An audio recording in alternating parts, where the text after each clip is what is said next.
कैसे हैं आप सभी लोग। उम्मीद करता हूँ कि आपकी पढ़ाई बढ़िया चल रही होगी और स्वास्थ्य भी आपका एकदम फिट होगा। लास्ट वीडियो में हमने एक्सरसाइज 1.3 के सॉल्यूशंस करे थे। आशा करता हूँ कि आपने भी उन्हें ट्राई करा होगा और वीडियो में जिस तरह के कमेंट आए हैं उससे मुझे महसूस भी हुआ कि आप लोगों ने एक अच्छी कोशिश करी है एक्सरसाइज 1.3 के क्वेश्चंस को सॉल्व करने की और मुझे बड़ा अच्छा लगा कि आप लोगों को समझ में आ रहा है। अब हम आगे बढ़ेंगे इसी चैप्टर में, नंबर सिस्टम में। आज का टॉपिक है हमारा operations on real numbers. Real number से अब हम लोग अच्छी तरह वाकिफ हो चुके हैं, है ना। रियल नंबर है set of rational numbers and irrational numbers. Irrational number भी अब आपको बहुत अच्छी तरह से पता है। ऐसा कोई भी नंबर जिसका decimal expansion non terminating non recurring होगा वो इर्रेशनल नंबर है। यहाँ तक हम सबको समझ में आ चुका है, जैसे कि √5, √2, √7, पाई एटसेट्रा बहुत सारे होते हैं, इनफाइनाइट है ये। कुछ एग्जांपल मैंने लिखे हैं, ये आपको क्लियर है कि ये सारे के सारे इर्रेशनल नंबर्स हैं। आज हम कुछ नया सीखेंगे। अगर हम, ये तो इर्रेशनल नंबर की बात हो गई जब ये अकेले अकेले आ रहे हैं। अगर हम किसी इर्रेशनल नंबर में रेशनल नंबर ऐड करते हैं तो हमारा नंबर कैसा होगा? क्या वो रेशनल रहेगा या इर्रेशनल हो जाएगा? इस चीज़ पे आज हम डिस्कशन करेंगे। जैसे कि √5 इर्रेशनल नंबर है और 2 है रेशनल नंबर और √2 है हमारा इर्रेशनल नंबर। अगर हम इसमें दो ऐड करते हैं यानी कि ये रेशनल नंबर है और ये इर्रेशनल नंबर है। अब हम रेशनल नंबर और इर्रेशनल नंबर को ऐड कर रहे हैं, अब हमारा नंबर कैसा होगा? अगर हम डेसिमल एक्सपेंशन निकालते हैं √2 का तो ये आता है 1.414 ... यानी कि नॉन टर्मिनेटिंग नॉन रैकरिंग। तो ये तो हमें पता है √2 इर्रेशनल नंबर है। अब अगर हम 2 में √2 ऐड करते हैं यानी कि ये क्या हो गया 2 प्लस √2 का डेसिमल एक्सपेंशन 1.414 ... तो इसे अगर हम ऐड करेंगे तो ये आएगा 3.4114 ... यानी कि इर्रेशनल नंबर आ रहा है क्योंकि डेसिमल एक्सपेंशन इसका भी नॉन टर्मिनेटिंग नॉन रैकरिंग आ रहा है। इसका मतलब क्या हुआ? अगर हम इर्रेशनल नंबर में रेशनल नंबर ऐड कर रहे हैं तो हमारा नंबर इर्रेशनल ही आ रहा है। अगर हम सब्ट्रैक्ट करते, मान लीजिए 2 माइनस √2 करते तो क्या हो जाएगा 2 माइनस 1.414 ... अब इसको सब्ट्रैक्ट करेंगे तो इसका जो डेसिमल एक्सपेंशन है वो भी कैसा आएगा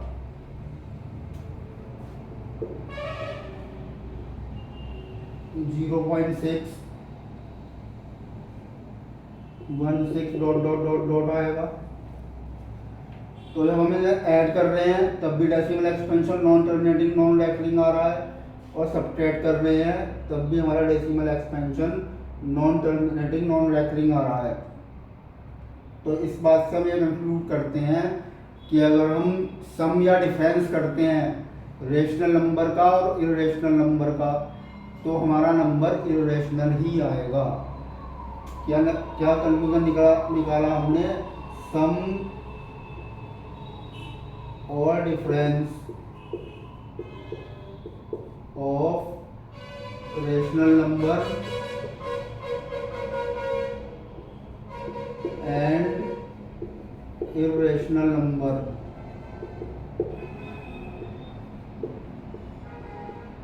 is always irrational।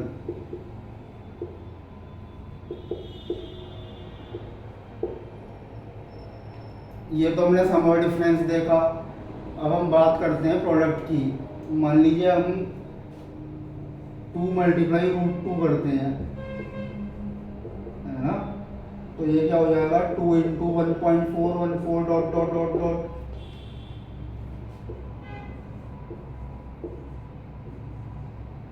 2.828 dot dot dot आएगा।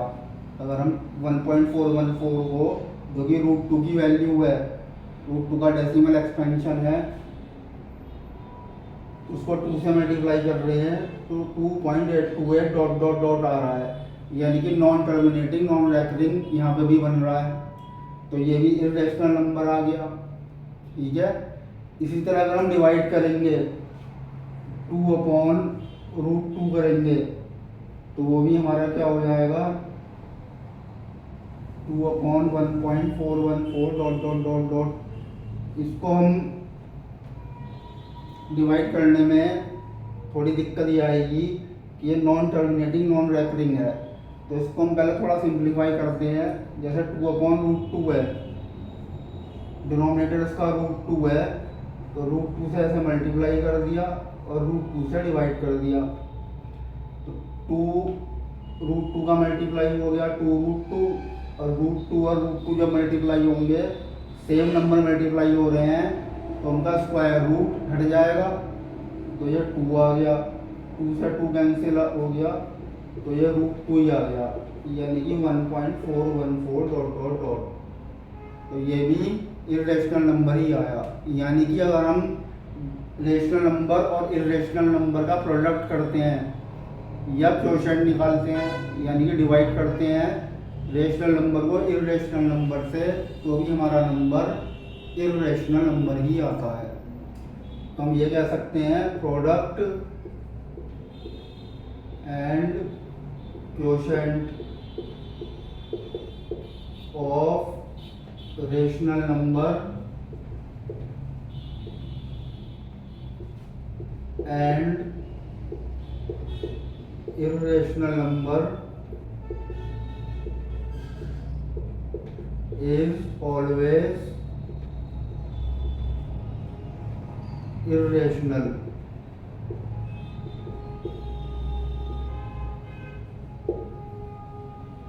दो बातें हम यहाँ पे निष्कर्ष पर पहुंचे कि या तो अगर हम सम निकालेंगे या डिफरेंस निकालेंगे किसका, रेशनल नंबर और इर्रेशनल नंबर का, तो हमारा जो आंसर आएगा, जो नंबर आएगा, वो इर्रेशनल आएगा।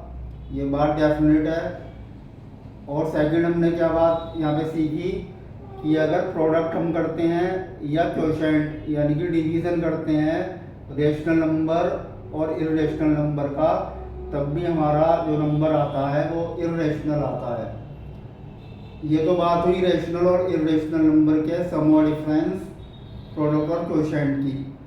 अब अगर दोनों ही नंबर इर्रेशनल हैं, यानी कि अगर हम दो इर्रेशनल नंबर को ऐड कर रहे हैं या सब्ट्रैक्ट कर रहे हैं या मल्टीप्लाई कर रहे हैं या डिवाइड कर रहे हैं, तब हम देखते हैं कि हमारा आंसर क्या आता है, किस तरीके का नंबर आता है हमारे पास।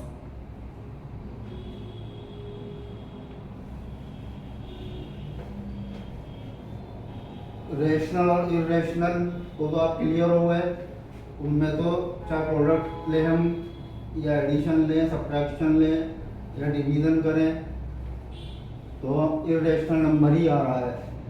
अब हम देखते हैं कि अगर हमारे पास दोनों ही नंबर इर्रेशनल हैं, फॉर एग्जांपल रूट 2 है और उसमें हम रूट 5 को ऐड कर देंगे। रूट 2 है हमारा 1.414 डॉट डॉट डॉट और रूट 5 होता है हमारा 2.236 डॉट डॉट डॉट। अब इन्हें हम अगर ऐड करेंगे तो 3.650 आएगा और डॉट डॉट डॉट, यानी कि नॉन टर्मिनेटिंग नॉन रैपरिंग नंबर आ रहा है, इर्रेशनल नंबर आ रहा है। ठीक है। अगर हम रूट 2 और रूट 5 को ऐड कर रहे हैं, अगर हम रूट 2 में माइनस रूट 2 ऐड कर रहे हैं मान लीजिए, तो ये क्या हो जाएगा, √2 प्लस माइनस माइनस √2। अब ये 0 आ गया। फर्स्ट केस में तो इरेशनल नंबर आ रहा था और सेकंड केस में रेशनल नंबर आ रहा है। 0 भी रेशनल नंबर है, यह बात आपको शुरुआती वीडियो में बताई जा चुकी है और आपको अच्छी तरह पता भी है। तो इस केस में रेशनल नंबर आ गया, फर्स्ट केस में इरेशनल नंबर आया था। अगर हम प्रोडक्ट देखते हैं,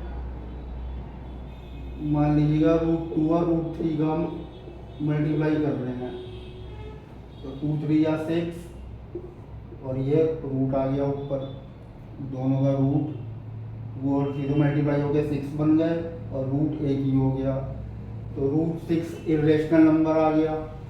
अगर हम मल्टीप्लाई करते हैं √2 का √2 से ही, तो 2 2 या 4 और 4 का स्क्वायर रूट यानी कि 2 आ गया। यहाँ रेशनल नंबर आ गया, फर्स्ट केस में इरेशनल नंबर आ रहा था। तो कहने का मतलब ये है कि जब रेशनल नंबर और इरेशनल नंबर, अभी हम जो पहला केस देख रहे थे, तब तो हमारे पास चाहे हम प्रोडक्ट कर रहे थे, डिवीजन कर रहे थे, एडिशन कर रहे थे, सब्ट्रैक्शन कर रहे थे, तो इरेशनल नंबर ही आ रहा था। लेकिन इस केस में जब हमारे पास दोनों इरेशनल नंबर हैं, तो हमारा जो नंबर है वो इरेशनल भी आ सकता है और रेशनल भी आ सकता है। ठीक है, यहाँ डेफिनेटली इरेशनल नंबर नहीं आएगा, वो रेशनल भी हो सकता है और इरेशनल भी हो सकता है। तो यहाँ हमने क्या सीखा इन एग्जाम्पल से कि sum, difference, product, quotient of irrational number with irrational number may be, या may be है rational और irrational। जब हम एक्सरसाइज 1.4 करेंगे, ये सब बातें हमारे, ये सब बातें काम में आएंगी, तो इन्हें नोट कर लो। क्या कहा जा रहा है कि अगर हम दो इरेशनल नंबर को ऐड करते हैं, यानी कि सम निकालते हैं, या उनका डिफरेंस लेते हैं, या उनका प्रोडक्ट करते हैं, या उनका क्वोशेंट लेते हैं, तो नंबर जो है हमारा इरेशनल भी आ सकता है और रेशनल भी आ सकता है। डेफिनेटली जैसे फर्स्ट केस में हो रहा था, जब रेशनल नंबर और इरेशनल नंबर को ऐड, सब्ट्रैक्ट, मल्टीप्लाई या डिवाइड कर रहे थे, वहाँ तो इरेशनल नंबर आ रहा था। लेकिन यहाँ ऐसा नहीं है, यहाँ रेशनल भी आ सकता है और इरेशनल भी आ सकता है। ये बात क्लियर हो गई। अब इस टॉपिक में हमें और क्या पढ़ना है, ऑपरेशंस में ही नंबर लाइन पे आप रिप्रेजेंट करना जानते ही हैं, √2, √3, √5, ये आपको सिखाया जा चुका है, इसकी वीडियो भी डाली जा चुकी है। स्पाइरल भी बनाने को कहा था मैंने आपसे, कई लोगों के मेरे को पर्सनली फ़ोन आए थे और उन्होंने व्हाट्सअप करा था अपना अपना स्पाइरल बना के मुझे, तो बहुत खूबसूरत लग रहा था। अगर आप लोगों ने अब तक नहीं बनाया है तो ट्राई करके देखिएगा। और हमें क्या सीखना है आगे, किसी नंबर का स्क्वायर रूट ज्योमेट्रिकली निकालना। ठीक है, जैसे कि फॉर एग्जांपल √3.5 है, हमें फाइंड करना है, फाइंड √3.5, यानी कि स्क्वायर रूट ऑफ 3.5 ज्योमेट्रिकली। वैसे तो आप सब निकाल लेंगे, स्क्वायर रूट इसका निकालना सबको आता है, 8th क्लास में आप लोगों ने सीख रखा है। लेकिन वो हम निकालते थे डिवीजन वाले प्रोसेस से, हमें इस बार निकालना है ज्योमेट्रिकली, जो हमारे सिलेबस में है 9th क्लास में तो हमें स्क्वायर रूट ज्योमेट्रिकली निकालना सीखना है। ज्योमेट्रिकली कैसे निकालेंगे, अब हम 3.5 का डिस्टेंस लीजिए आप, यानी कि आपने एक लाइन ड्रॉ कर दी ए बी, वो कितनी है 3.5 यूनिट्स है। सबको आती है ड्रॉ करनी। उसके बाद बी से इस लाइन को हमने, बी में यहाँ लिख देता हूँ इसके नीचे, ये पॉइंट बी है, ये पॉइंट ए है। बी से हमने इसको सी तक बढ़ा दिया 1 यूनिट और, ठीक है, यानी कि ए बी तो 3.5 यूनिट्स है और बी सी है हमारे पास 1 यूनिट। ए से लेके सी तक कितना हो गया 3.5 प्लस 1 यानी कि 4.5 यूनिट। ए सी हमारा कितना हो गया 3.5 प्लस 1 यानी कि 4.5 यूनिट हो गया। रिकॉल करा देता हूँ मैं, क्या करा है मैंने, जिस नंबर का हमें स्क्वायर रूट निकालना है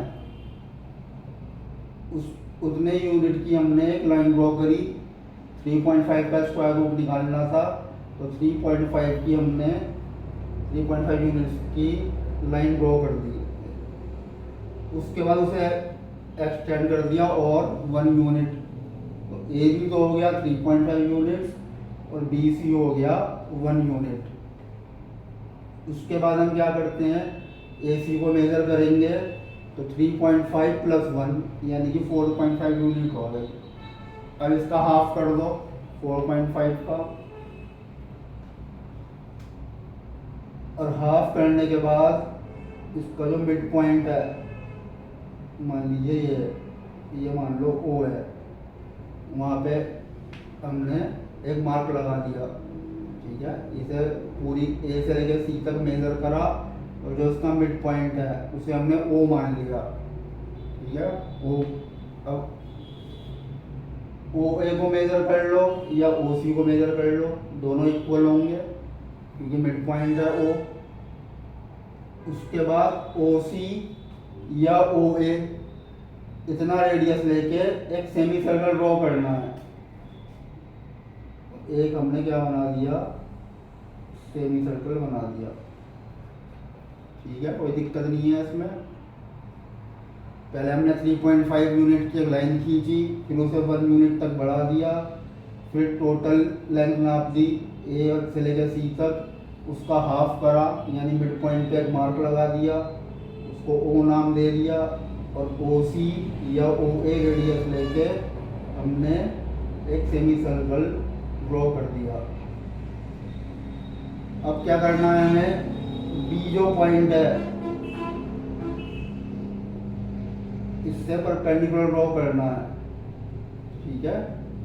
ये परपेंडिकुलर ड्रॉ कर दिया तो ये परपेंडिकुलर इस सेमी सर्कल को कहीं ना कहीं क्रॉस करेगा, इंटरसेक्ट करेगा इसे। उस पॉइंट को हमने मान लिया डी, यहाँ इंटरसेक्ट कर रहा है ये।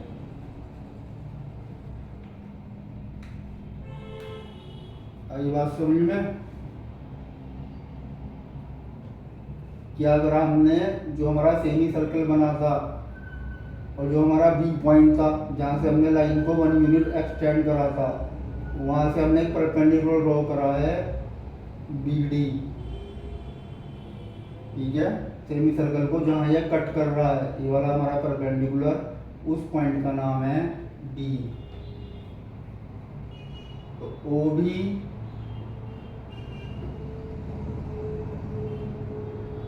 बी डी समझ में आ गया आपको? ये वो लेंथ है जहाँ पे परपेंडिकुलर हमारा सेमी सर्कल को इंटरसेक्ट कर रहा है।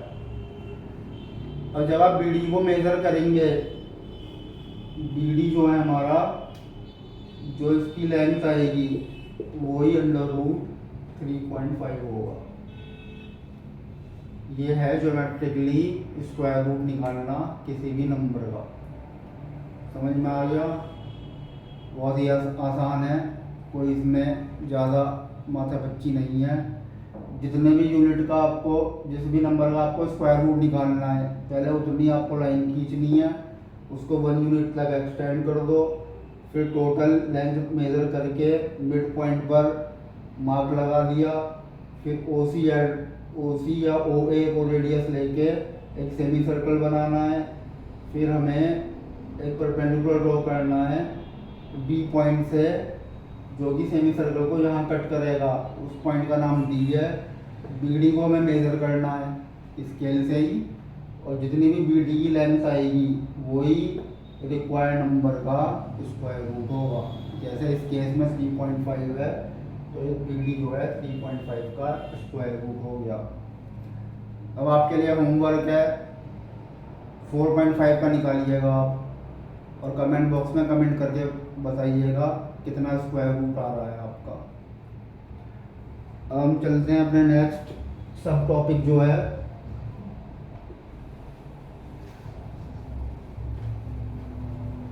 उससे पहले हम थोड़ी सिंप्लीफिकेशन सीख लेते हैं। सिंप्लीफाई कैसे करेंगे हम, जो रेशनल नंबर और इरेशनल नंबर्स के हमारे सम आएंगे। जैसे हमें √2 प्लस √3, मान लीजिए √5 प्लस √7, इन दोनों को मल्टीप्लाई करना है। तो वही तरीका है हमारा मल्टीप्लाई करने का जो हमने अलजेब्रा में सीखा है अब तक, ठीक है। उसी तरीके से मल्टीप्लाई करना है। कैसे करते हैं मल्टीप्लाई, √2 का पहले √5 में, √10 हो गया, 2 5 जा 10। जब दो नंबर्स रूट में मल्टीप्लाई होते हैं तो नंबर का तो मल्टीप्लिकेशन हो जाएगा और स्क्वायर रूट केवल एक बार आएगा। इसी तरह √2 का √7 में करेंगे तो √14 आ गया, √3 का √5 में कर दिया तो √15 आ गया, √3 का √7 में कर दिया तो √21 आ गया। इस तरीके से मल्टीप्लाई करना है, कोई इसमें नया रूल नहीं लग रहा। जो आपने अब तक सीखा है अलजेब्रा में प्रोडक्ट निकालते थे बस वैसे ही करना है। यहाँ से फर्स्ट टर्म लेनी है, उस फर्स्ट टर्म का दोनों टर्म से मल्टीप्लाई करना है, फिर पहले ब्रैकेट से सेकंड टर्म लेनी है और सेकंड ब्रैकेट की दोनों टर्म से मल्टीप्लाई करना है। और देखते हैं हम, जैसे √3 प्लस √2 इंटू √3 माइनस √2, इसे सिंप्लीफाई करना है। अब आप ऐसे ही मल्टीप्लाई करके निकाल सकते हैं इसको। √3 का इन दोनों में मल्टीप्लाई करो, उसके बाद √2 का इन दोनों में मल्टीप्लाई करो। या हम इसमें टाइम बचाना चाहते हैं तो ये आइडेंटिटी हो गई a plus B a minus B, है ना। यहाँ भी √3 है, यहाँ भी √3 है, a बन गया वो, और √2 और √2 b हो गए। a plus B into a minus B वो होता है a² माइनस b²। तो √3 का स्क्वायर माइनस √2 का स्क्वायर। अब √3 का स्क्वायर क्या होगा, √3 मल्टीप्लाई √3। जब दो नंबर एक से होते हैं बिल्कुल सेम टू सेम तो उनको जब मल्टीप्लाई करते हैं, अगर वो स्क्वायर रूट में है यानी कि अंडर रूट में है तो एक बार ही रह जाएगा वो और स्क्वायर रूट हट जाएगा। तो √3 का स्क्वायर क्या आएगा 3, और √2 का स्क्वायर क्या हो गया 2, तो 3 माइनस 2 हो गया 1। अगर मान लीजिए आपको आइडेंटिटी याद नहीं आ रही, नहीं पहचान पाए आप, तो ऐसे मल्टीप्लाई कर लो, चेक कर लो, 1 ही आएगा। जैसे √3 का √3 में मल्टीप्लाई करा 3 हो गया, √3 का माइनस √2 में करेंगे तो माइनस √6, √2 का √3 में मल्टीप्लाई करा √6 आ गया, √2 का माइनस √2 में करा -2 आ गया। माइनस √6 और प्लस √6 ये कैंसिल हो जाएंगे, सेम एंड अपोजिट। और 3 माइनस 2 कितना बच गया 1, तो आंसर 1 ही आएगा। तो कान पकड़ने की बात है, चाहे ऐसे पकड़ लो चाहे ऐसे पकड़ लो, ठीक है, आपकी मर्जी है। आपसे कोई ज़बरदस्ती नहीं कह रहा कि आप आइडेंटिटी लगाओ तभी निकालो। नहीं आ रही आपकी आइडेंटिटी समझ में, नहीं पहचान पाए तो ऐसे मल्टीप्लाई कर लो। इससे बस ये है थोड़ा टाइम बच जाता है आपका। मान लीजिए हमारे पास है √5 प्लस √7 का होल स्क्वायर, इसे हमें करना है सिंप्लीफाई। अब ये हो गया a प्लस बी का होल स्क्वायर, यानी कि a square plus B square plus 2ab। a square कितना हो गया 5, b स्क्वायर कितना हो गया √7 इंटू √7, स्क्वायर रूट हट जाएगा 7 और ट्वाइस ऑफ ab, यानी कि ट्वाइस ऑफ √5 इंटू √7। तो ट्वाइस ऑफ √5 इंटू √7 क्या हो गया 5 इंटू 7 35 और रूट एक बार ही आएगा। ये हो गया इसका सिंप्लीफिकेशन। अगर आपको फॉर्मूला नहीं आ रहा याद तो उसको ऐसे करके ऐसे भी लिख सकते हो आप, √5 plus √7 into √5 plus √7। Square root है, सॉरी स्क्वायर है तो दो बार लिख सकते हैं किसी चीज़ को। स्क्वायर का मतलब ही ये है कि ये टर्म दो बार मल्टीप्लाई हो रही है। अब ऐसे मल्टीप्लाई कर दो इसका तो यही आंसर आ जाएगा। जैसे √5 इंटू √5 5 हो गया, √7 इंटू √7 7 हो गया, फिर √5 इंटू √5 सॉरी √5 इंटू √7 √35 हो गया, और √7 इंटू √5 √35 हो गया। तो 5 प्लस 7 प्लस √35 और √35 जब ऐड होंगे दो बार आ रहे हैं तो ट्वाइस ऑफ √35 होगा। इसको क्या इन्हें हम ऐड कर सकते हैं 5 प्लस 7 तो 12 प्लस 2 √35 हो गया। इसी तरह ये 5 प्लस 7 12 प्लस ट्वाइस ऑफ √35 हो गया। और एग्जाम्पल देख लेते हैं। ये तो प्रोडक्ट के हो गए।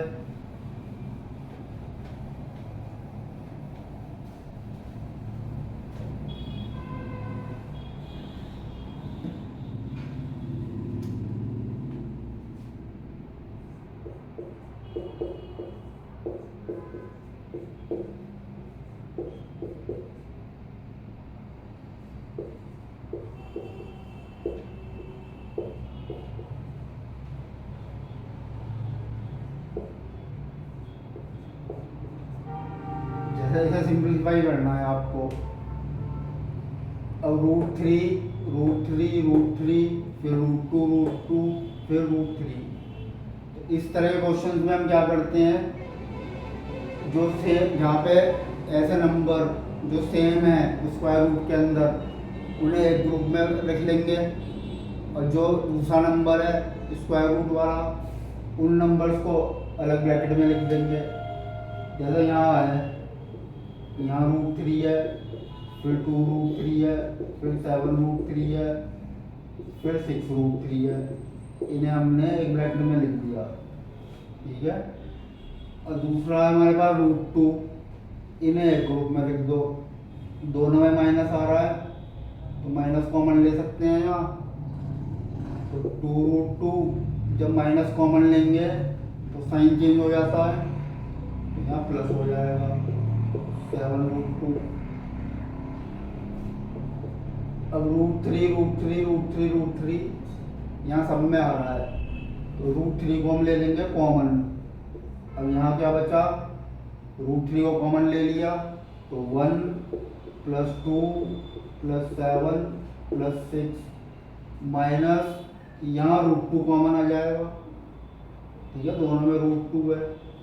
यहाँ क्या बचाएगा 2, जब √2 कॉमन लेंगे यहाँ से √2 कॉमन ले लिया 2 बचा, यहाँ से √2 कॉमन ले लिया 7 बचा। तो 1 इन्हें ऐड कर देंगे। अब 1 और 2 3 और 7 10 16 √3 माइनस 2 और 7 9, 9√2, ये इसका सिंप्लीफिकेशन हो गया। ठीक है, जो इस तरह से ग्रुपिंग करनी है जहाँ से हम कॉमन निकाल सकते हैं। तो एक जो एक से हैं, है ना, जो हम पढ़ते थे अलजेब्रा में, लाइक टर्म्स और unlike terms.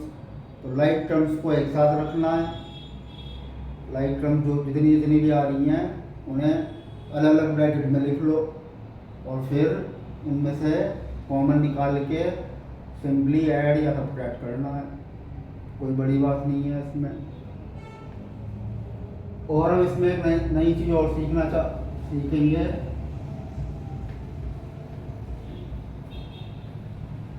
Rationalising the denominator. ये बहुत इम्पोर्टेंट टॉपिक है और ये बहुत काम की चीज़ है।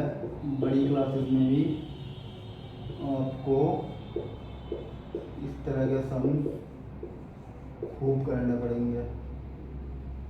रेशनलाइजेशन ऑफ डिनोमिनेटर का क्या मतलब है? जैसे अभी एक एग्जांपल हमने करा भी था शुरू में, जैसे 7/√2 है, इसके डिनोमिनेटर को रेशनलाइज करना है। जब शुरू में एक एग्जांपल दे रहा था मैं, तो √2 की वैल्यू रखी थी 1.414। फिर मैंने बताया था क्योंकि ये नॉन टर्मिनेटिंग नॉन रैकरिंग है, यानी कि इरेशनल नंबर है, तो इससे डिवाइड करने में हमें दिक्कत आएगी क्योंकि हमें पता ही नहीं इसमें कितनी टर्म्स आ रही हैं, है ना, कितनी डिजिट्स आ रही हैं। 1.414 डॉट डॉट डॉट है, तो डिवाइड करने में दिक्कत है।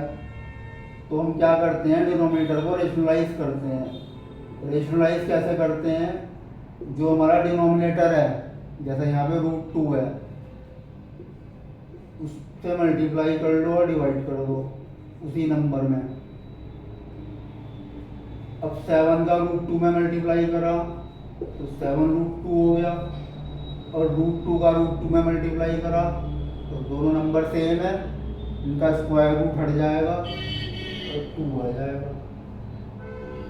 अब डिनोमिनेटर पे जो साइन था वो हट गया, तो इसी को रेशनलाइजेशन कहते हैं कि डिनोमिनेटर में से जो साइन है, इस साइन को बताइए आपको रेडिकल कहते हैं।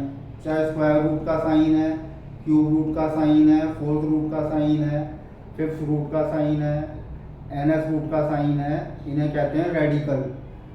तो इस रेडिकल को हटाने को ही रेशनलाइजेशन ऑफ डिनोमिनेटर कहते हैं। डिनोमिनेटर में हमारे जब हमने शुरू करा अपना क्वेश्चन तो स्क्वायर रूट का साइन आ रहा था, और जब हमने फाइनली आंसर निकाला तो डिनोमिनेटर से स्क्वायर रूट का साइन हट गया। तो यही रेशनलाइजेशन ऑफ डिनोमिनेटर है कि रेडिकल का जो साइन है वो उस हटाने का जो प्रोसेस है उसे ही कहते हैं रेशनलाइजेशन। और एग्जांपल देखते हैं, जैसे मान लीजिए 5/3 प्लस √2 है। ऐसे केस में हम क्या करते हैं, जो हमारा डिनोमिनेटर है 3 पे तो साइन नहीं है, √2 पे है रेडिकल का साइन स्क्वायर रूट का, तो हमें मल्टीप्लाई डिवाइड करना है जैसे अभी हमने √2 से करा था। लेकिन यहाँ दो टर्म्स हैं और दोनों के बीच में एडिशन का साइन है, तो जब हम मल्टीप्लाई डिवाइड करेंगे इसका साइन चेंज कर देंगे, यानी कि 3 माइनस √2 से मल्टीप्लाई करना है और 3 माइनस √2 से डिवाइड करना है। अब 5 का मल्टीप्लाई इन दोनों में होगा, 3 में भी और माइनस √2 में भी। 5 का मल्टीप्लाई 3 में करा तो 15 आ जाएगा,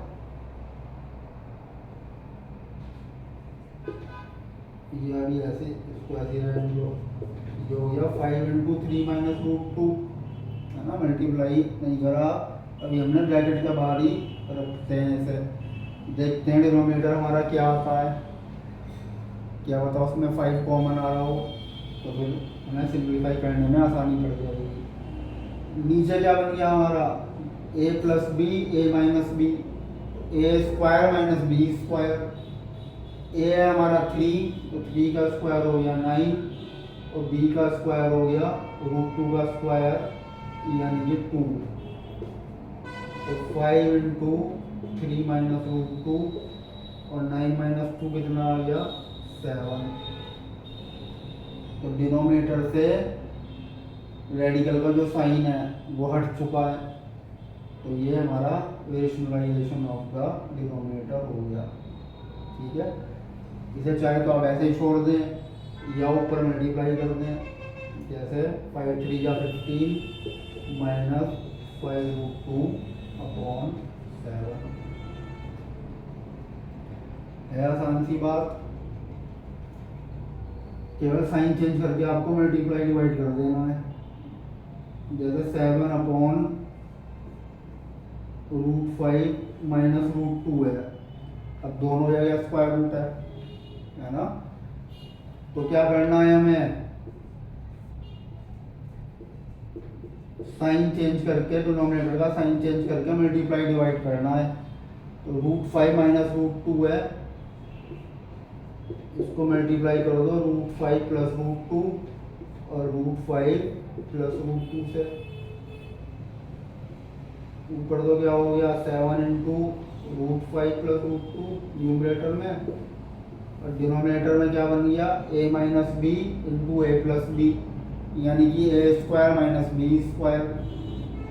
ए स्क्वायर यानी कि √5 का स्क्वायर, तो 5 माइनस बी स्क्वायर यानी कि √2 का स्क्वायर यानी कि 2। ये हो गया 7 इंटू √5 प्लस √2 और 5 माइनस 2 यानी कि 3। देखो हट गया साइन डिनोमिनेटर में, यहाँ दो साइन थे स्क्वायर रूट के, यहाँ एक भी नहीं आ रहा, तो इसका मतलब डिनोमिनेटर का रेशनलाइजेशन हो चुका है। तो नेक्स्ट वीडियो में, ये वाली वीडियो तो अब यहीं ख़त्म करता हूँ मैं, क्योंकि पिछली वीडियो भी काफ़ी लंबी हो गई थी, इस बार थोड़ी छोटी रखते हैं। नेक्स्ट वीडियो में एक्सरसाइज 1.4 के सॉल्यूशन करेंगे, जो इसी पे बेस्ड है जो आज आपको सिखाया गया है। तब तक आप खुद ट्राई करें, खुद कोशिश करें एक्सरसाइज 1.4 के क्वेश्चंस को सॉल्व करने की, और फिर जब मैं वीडियो में सॉल्यूशन बताऊंगा तो आप देखिए, आप चेक करिएगा कि आपको कहाँ दिक्कत आई या नहीं आई, आराम से आप कर पाए उसे या नहीं कर पाए। अगर आप ट्राई करेंगे तो बहुत आराम से हो जाएगी। जो कंसेप्ट आपको आज सिखाए गए हैं प्योरली इन्हीं पे बेस्ड है। एक्सरसाइज 1.4 बहुत आसान है, ट्राई करिएगा, कोशिश करिएगा।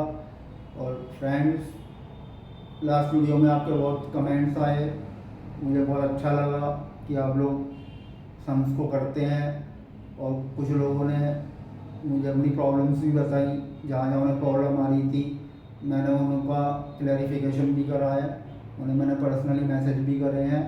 तो आप इस वीडियो में भी कमेंट करिएगा, वो मुझे एनकरेज करते हैं आप लोगों के लिए और बेहतर करने के लिए।